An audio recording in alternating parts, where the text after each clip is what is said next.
The scarecrow was supposed to save my crops, not replace them with bodies.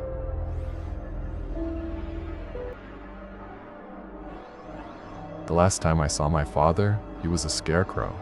I mean, he still is. He's out there right now, in the middle of the field, standing over what's left of the corn. His shoulders are broader than I remember them being, and the flannel he wears is stretched tight across a frame that is no longer straw and wood. I live in that desolate stretch of Idaho where the sky is so big it makes you feel small and forgotten. When my parents died on Highway 26, the car a mangled piece of metal against an irrigation pipe, this farm became mine. The house, the fields, the debt, all of it. The quiet after they were gone was the worst part. A heavy, dust-filled quiet that settled in my lungs and made it hard to breathe. For months I just existed. The bank sent letters, red ink, final notices. I used them as coasters until the power went out. That's what finally got me moving. I had to sell off the newer equipment, the big combine, the planter.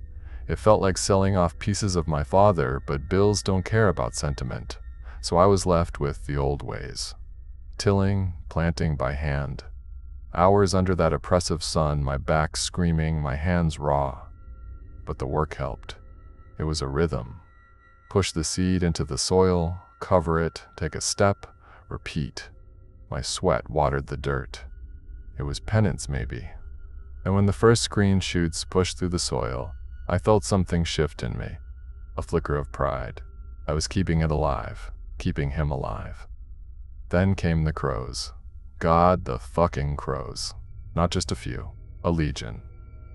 A shimmering black plague that descended every dawn and dusk. They tore at the stalks, plucked the young kernels. I tried everything.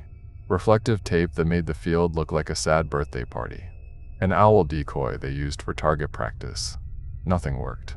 They were relentless, and they were winning. One afternoon, defeated and covered in dirt, I was in the attic looking for old tarps. In the far corner, under a dusty sheet, was a box. Inside were my dad's old work clothes. A flannel shirt, worn soft at the elbows, smelling faintly of sawdust and him. A pair of jeans, patched at the knee with a different shade of denim. I don't know what possessed me. Grief is a strange engine. I decided I'd build my own scarecrow. A proper one. One that would mean something. I took the clothes downstairs and built a frame from old fence posts. A crude cross. I stuffed the shirt and jeans with straw until they had a shape, a human weight. It was harder than I expected. My hands kept shaking as I buttoned the flannel. For the head, I used an old burlap sack, and with a piece of charcoal, I drew a face. Not a scary one. Just 2 circles for eyes and a simple, straight line for a mouth. A neutral expression. A silent observer. I carried him out to the center of the field, the heart of my land, and drove his post deep into the earth. It felt right. Like a part of my dad was back, watching over things, and it worked. The next morning, the field was silent. No crows. The day after, the same. A week passed. Not a single bird, not a rabbit, not a gopher. The silence was absolute. Perfect. Too perfect. That's when things started to get weird. At first, it was small stuff. I'd be walking the rows, and out of the corner of my eye, I'd swear the scarecrow's head was tilted differently. I'd stop, stare, and it would be exactly as I'd left it. Just the wind, I told myself. The straw is settling. Then, a few days later, I was fixing a fence line, and I noticed it looked taller. The shoulders seemed less slumped, more defined. I walked out to it, my boots sinking into the soft dirt. Up close, everything looked normal. The burlap face, the worn flannel. I even pushed on its chest. Solid straw. I laughed at myself. I was just tired, working too hard, seeing things. The smell started about a week after that. A faint, coppery sweet smell on the wind, like a deer had died somewhere nearby. It grew stronger each day, a thick, greasy stench of rot that clung to the back of my throat. I went looking for the source. I figured a coyote had left a kill somewhere. I walked the perimeter, the irrigation ditches, nothing. As I cut back through the corn, I found it. A rabbit. or what was left of one. It was torn open, its entrails coiled neatly beside it on the dirt. Flies buzzed in a lazy cloud. Strange, but not impossible. Then I found another. A crow, its neck snapped, its wings spread like a black prayer. A few feet further, a gopher, ripped in half. The bodies formed a path, a gruesome trail of breadcrumbs leading deeper into the field. Towards the center, the buzzing got louder, a high-pitched, frantic whine. The smell was suffocating. I pushed through the last row of corn and stopped dead. The trail of bodies ended in a pile at the base of the scarecrow's post. Dozens of them.